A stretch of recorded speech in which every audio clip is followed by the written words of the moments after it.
Hi everyone, I'm going to talk to you about the Landlady assignment, how you can get on there and what you need to be doing. So if you go to Wednesday in our September 8th through September 11th module, you're going to see a link for Common Lit. Okay, this is the Landlady, and we are going to be reading this story and looking for inferences that we can make. So if you have not gone into the assignment, you're going to click this link right here. It says Common Lit, sign up and use the correct class code. You're going to pick the class code based off of the class that you're in. So I'm going to go ahead and just select Group A. I'm going to copy that code, click the link. You'll notice that this is already, it looks like you can't click on it, but you can. You're going to paste that link in there. Once you get in there, you're going to find the assignment. I'm going to show you what that assignment looks like. Okay, so this is the story. You're going to read the whole thing.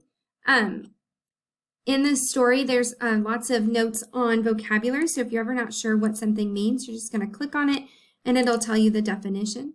You can have it read aloud to you if you click this button. You can change the font size and then translate anything you may need, and you also can highlight.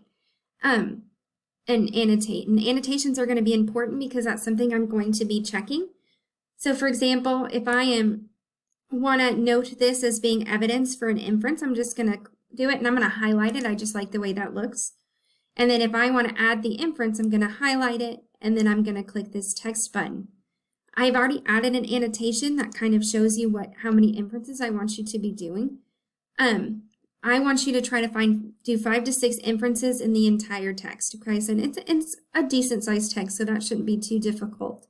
Again, I would highlight any evidence you have and tell me kind of what the inference is that you're making.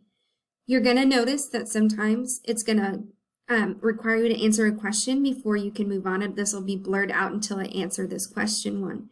Make sure you're answering those questions along the way. When you're completely finished, you're going to do the assessment questions.